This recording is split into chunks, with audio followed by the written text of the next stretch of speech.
Hi guys, jirra jirtu Oromoo Qooqaali bakka jirtanitti nageenyi Rabbii sifaanaa jiraatu isiniin jedha.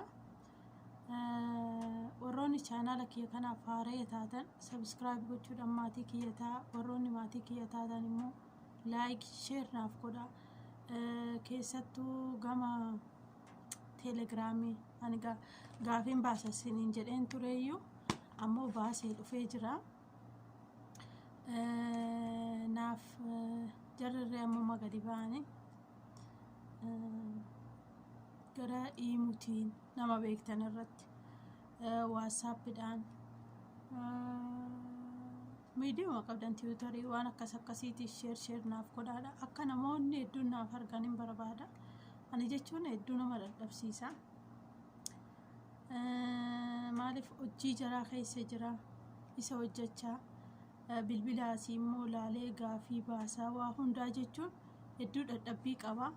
Akkanatti immoo dadhabee yoo Rabbiin na milkeessee milkaa'eeyyuu dansaadha. Akkas isiniin jedha Oromoo kiyya.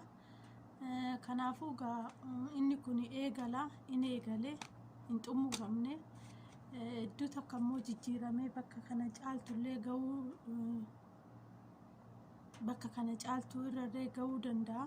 Kanaafuu nama ta'uun ofitti amanamuu fi bakka yaaddee ga'uudhaaf ammoo kaayyoo kee ganama kaayeffatte galgala diiguun qabdu.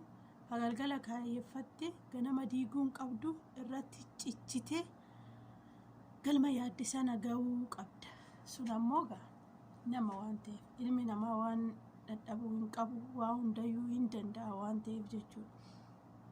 Kanaafuu isinillee jechuudha warroonni viidiyoo kiyya kana laaltan naaf dhaggeeffadha. Deebisuudhaaf immoo naaf yaaladha. Wanni yuutuubii tuni hedduu takka ulfaatti. Keessattuu iskiriina gubbaatti waa dalaguun tuni hedduu takka ulfaatti. Ammoo odootii dalagaa qabaachuu baatte isuma qofa irratti xiyyeeffattee taatetii sammaraa miti. Jarri isaa 24 guutuu asiin kootu asiin bahi asiin ta'i jedhani asii kana jechuun immoo xiqqoo sammuu nama dadhabsiisaayyuu. Abdiin kutannu waa hundaafu akkasii asaasinitti dheerechee jira. Guddaanaa galatoomaadha. Baay'een isin kabaja Oromoo koo. Bakka isin na keessan bakka isin itti na gorsitanii namoonni hedduun keessan guddaa takka galatoomaa dhugaa Rabbi. Waan biraa isiniin jechuu hin danda'amu. Wanni galatoomaa caaltee hin jirtu. Rabbi waan isin yaaddan hundaa isiniif haa guutu. Akkasiin isiniin jedha Oromoo koo. Gaafii tokkoffaan gaafitti seenneerra. Gaafii tokkoffaan orgaaniin qaama namaa keessaa guddaan kami jedha. Orgaaniin qaama namaa keessaa guddaan kami jedha. Akkasii gaafii tokkoffaani. Gaafii lammaffaan ammoo ji'oogiraafiidha. Ji'oogiraafii barannee turre. Ingiliffuma tanaan dadhabee malee. Jechuun ani nama odoo akka kiyyaatii taphatanii firii ta'anii rakkatamuu inni bamuu inni dadhabamuu sana fedha. Ammoo dadhabbii keessas taa'ee isin gammachiisuu barbaada beektani. Akkasii seeqqannoo takka kutaa 10 baradheen jechuudha. Qabxii guddaa fide. Hojiidhaaf kara biyya Ameerikaa kana dhufe. Kana maanni isaas akkasii jechuun 10 geenyee jirra akka feetettu. Yaani yoo keessa bayana keessa ba'uu baatirre 10 ga'ee jira jechuu barbaade tanaani. Naa jiraadhumaa mitiyya lubbuu toonnee too jiruu too yaa kabajamtuu too. Akkasii gaafii lammaffaa maaliif jennaan bakka hundattuu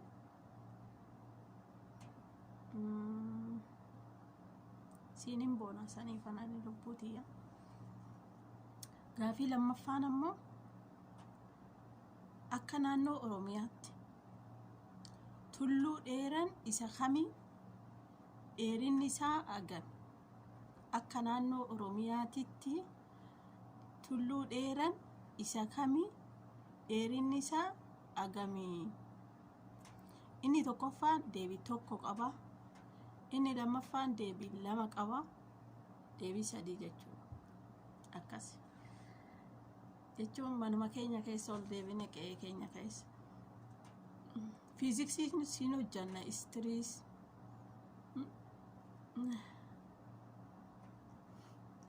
anuu fiiziksii sana yeroon baradhu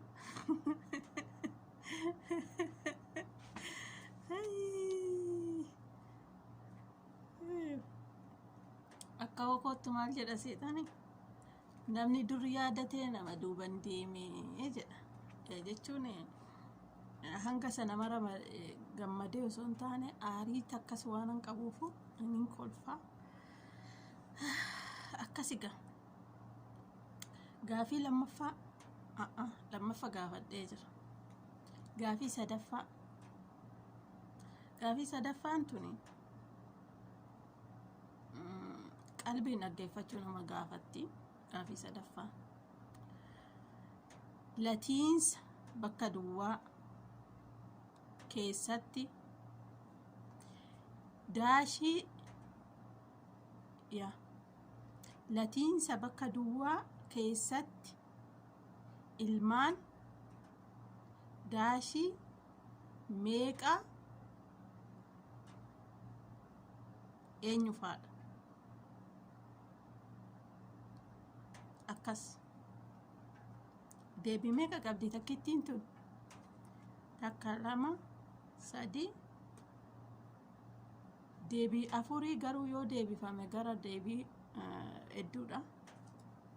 Namni gaafii guutuu argate kaawumsa gaanarra laalina. Akkasii siniin jedha. Irra sinii deebi'a gaafii sadaffitti. Hundumaa irra sinii deebi'a. Urgaaniin qaama namaa keessaa guddaan isa kam? Gaafii tokkoffaa. Gaafii lammaffaa ammoo akka naannoo Oromiyaatitti tulluu dheeran isa kami dheerinni isaa agami? Sadaffaan ammoo latiinsa bakka duwwaa keessatti ilmaan daashii meeqa eenyu fa'a? Akkasiin kanaafuu dhugaa hedduu nama dadhabsiisa. Hedduu mataa nama dhukkubsa. Yeroo si gaafata. Anamma kaleessa tanuma baasuudhaaf keessattuu bilbila jechuudha. Dukkana keessatti abadan bilbila ilaalina.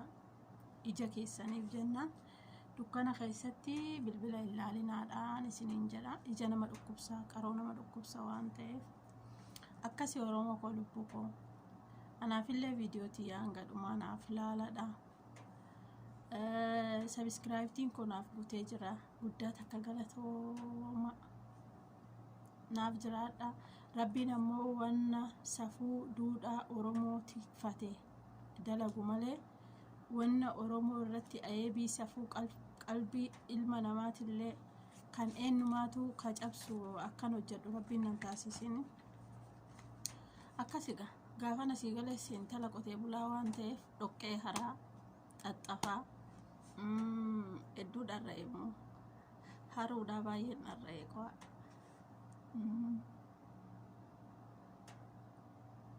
Akkasii dhoqqee haraa xaxxafaa adatiyyaa buna dhaabaa